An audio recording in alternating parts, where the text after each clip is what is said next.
21 საუკუნის ყველაზე მომაკვდინებელი კონფლიქტი ახლო აღმოსავლეთში კი არ ხდება. ის სინამდვილეში აფრიკაში მიმდინარეობს.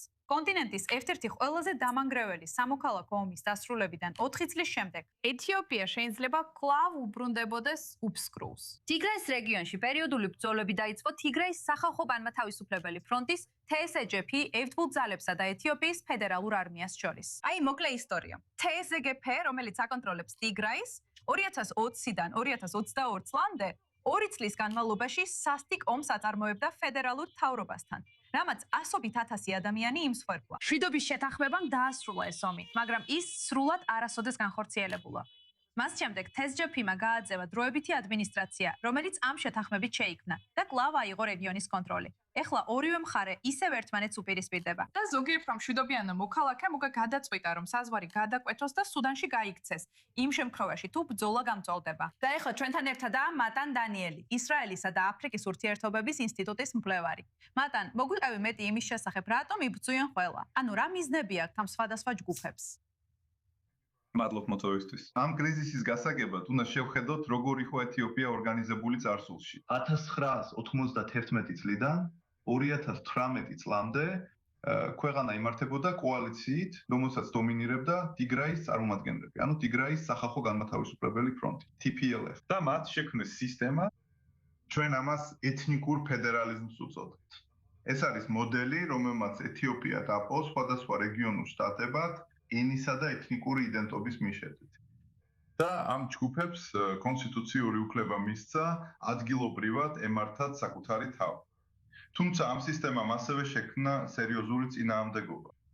მიუხედავად იმისა, რომ მან ეთნიკურ ჯგუფებს აღიარება მისცა, ამავე დროს შექმნა კაცრად განსაზღვრული ეთნიკური საზღვრები და დატოვა ღრმა პოლიტიკური ცხენა სხვა ჯგუფებში, რომლებიც თავს გარიყულად გრძნობდნენ. ასე რომ, როდესაც პრემიერ-მინისტრი აბი აჰმედი 2018 წელს ხელისუფლებაში მოვიდა, მას სცადა ამის შეცვლა. მას სურდა ცენტრალიზებული პანეთიოპიური მოდელი და ცდილობდა რეგიონული პარტიების გაერთიანებას ერთ ეროვნულ პარტიაში. და TPLF-მ ეს ცენტრალიზაცია ავიქვა როგორც საფრთხე მათი კონსტიტუციური ავტონომიისთვის. და მთავრობამ ისინი ამბოხებულებად მიიჩნია. რეგიონულ ამბოხებულებად. ასე რომ, ეს ღრმა იდეოლოგიური დაპირისპირება ცენტრალურ ძალაუფლებასა და ეთნიკურ ავტონომიას შორის ფაქტობრივად არის ომის ძირეული მიზეზი. ვაუ, საბოლოოდ ფიქრობ, რომ მშვიდობის შეთანხმება თავიდანვე ძალიან ტიფე იყო, რომ შენარჩუნებულიყო. და რა წავიდა არასწორად განხორციელებისას? კი, ვითხოვდი, რომ თავიდანვე ძალიან ტიფე იყო. მან მიაღწია იმას, რასაც ჩვენ შეიძლება უარყოფით მშვიდობას უწოდებთ. იმ მხრივ, რომ შეწყვიტა მასშტაბური სამხედრო დაპირისპირება. მაგრამ მან დადაჯდის ნაცვლად დაამწვავა ის ძირითადი პოლიტიკური წინააღმდეგობები, რომელზეც უკვე ვისაუბრე. ასე რომ, შეგვიძლია 3 ძირითადი განხორციელების ჩავარდნა გამოყო.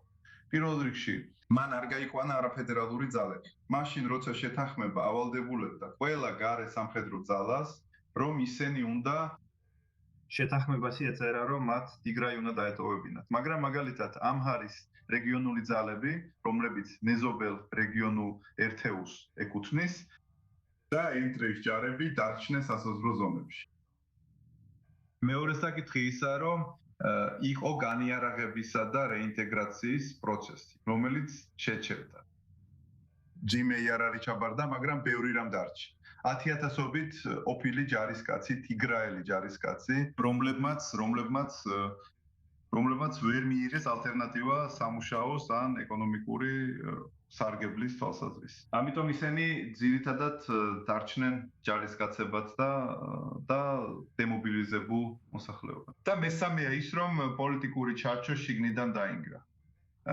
ასე რომ, როგორც ვთქვით, რეგიონული ადმინისტრაცია, რომელიც მათ სცადეს, დროებითი რეგიონული ადმინისტრაცია, უბრალოდ მოხდა გადატრიალება რადიკალური ტიგრელი ძალების მხრიდან, რომლებმაც უბრალოდ დაამხეს იგი. და ეთიოპიის მთავრობამ გამოიყენა ეკონომიკური სანქციები, ამიტომ მათ გაფინეს ტიგრაის ბიუჯეტი, შეზღუდეს საწვავი, ამან ისინი უკიდურეს სასოწარკვეთილებაში და ალყაში ჩააგდო, ან სასოწარკვეთისა და ალყის განცდა. და იქიდან ეს კიდე უფრო გამწოვდა. იცით, ცხადია, ძალიან ცოტა ადამიანს აქვს ინფორმაცია იმ ფაქტზე, რომ ეს არის 21 საუკუნის ყველაზე მომაკვდინებელი კონფლიქტი. და ჩვენ თითქმის არ ვხედავთ მას ახალ ამბებში. მე ვფიქრობ, რომ ყველა ვინც ახლა ამას უყურებს, ალბათ იმედოვნებს, რომ ეს არ ჩაიშლება.